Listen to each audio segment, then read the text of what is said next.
Good morning students.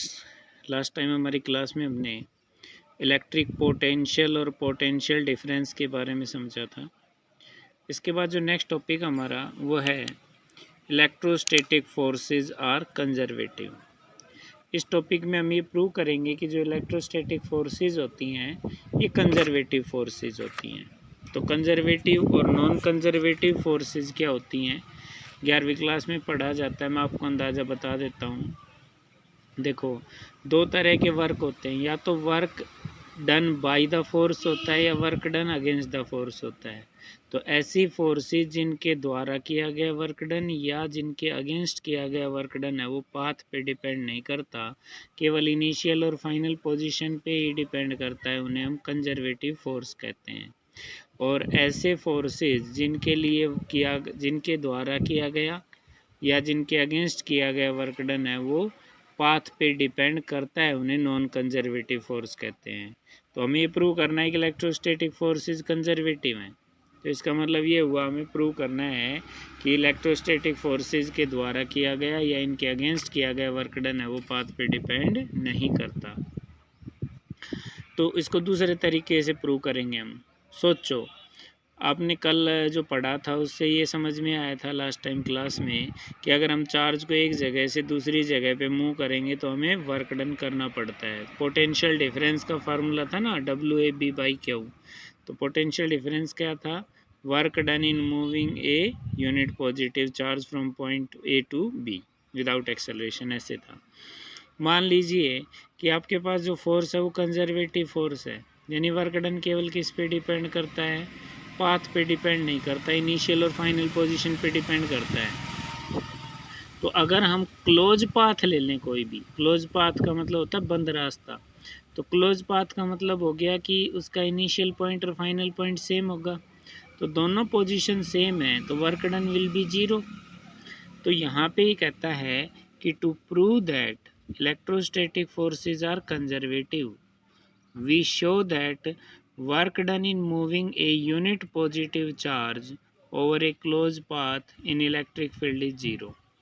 ये prove करने के लिए कि इलेक्ट्रोस्टैटिक फोर्सेस कंजर्वेटिव होती हैं, हम ये शो करके दिखाएंगे कि work done in moving a unit positive charge over A close path.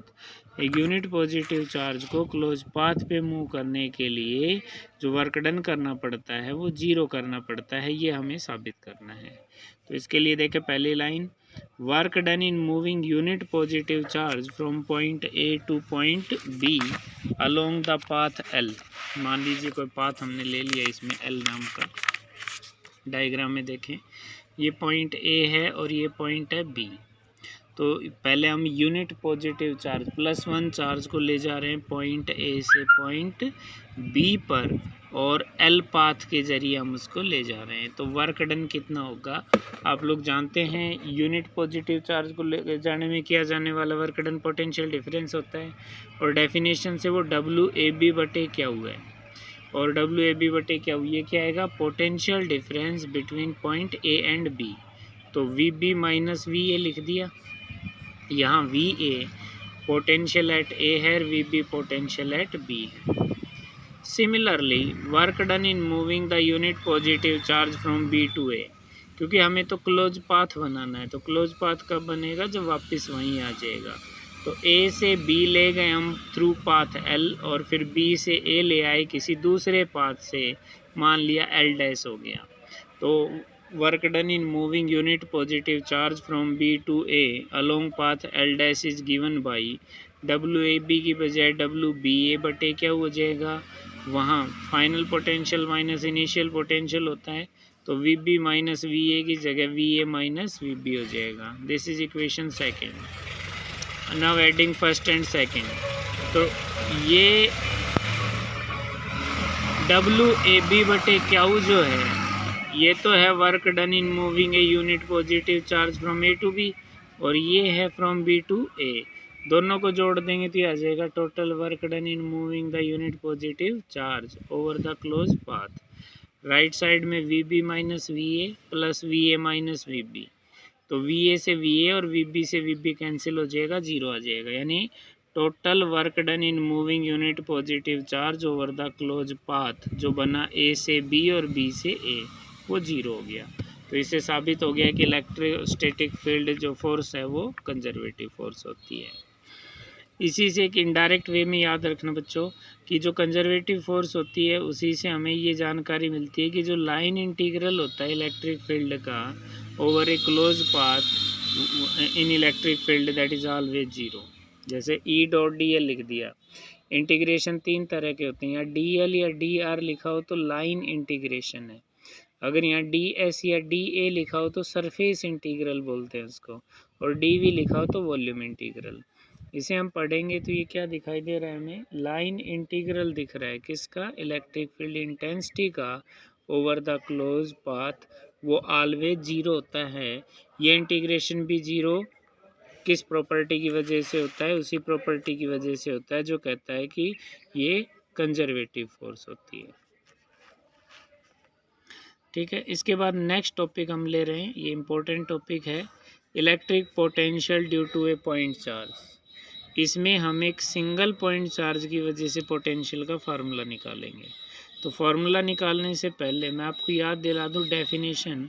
हमने एक पॉइंट पे पोटेंशियल को डिफाइन किया था वर्क डन की form in moving a unit positive charge from infinity to that point without acceleration. तो चलिए शुरुआत करते हैं।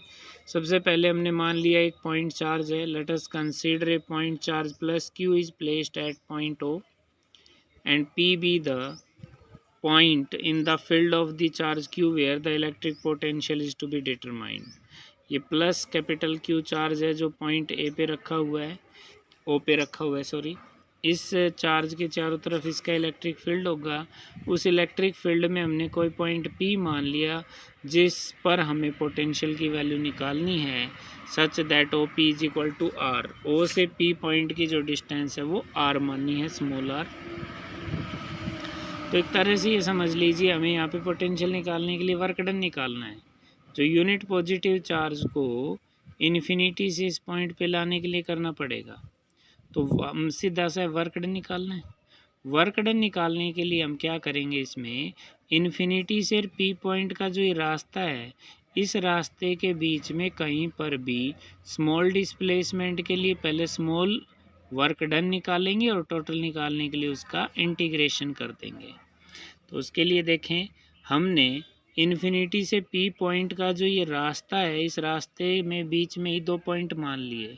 Late A and B are the 2 points in the electric field of the charge such that O A is equal to X. ये जो ए point है इसकी दूरी ओ पॉइंट से एक्स है, और ए बी जो है वो है D x. The electric field intensity at point A is given by. ये क्यों निकाल रहे हैं, आपको पता है वर्क निकालना है। वर्क निकालने के लिए पहले स्मॉल वर्क डन निकालेंगे, फिर इंटीग्रेशन करेंगे। स्मॉल वर्क डन निकालने के लिए भी हमें पहले फोर्स चाहिएगा, तो फोर्स के लिए फील्ड चाहिए।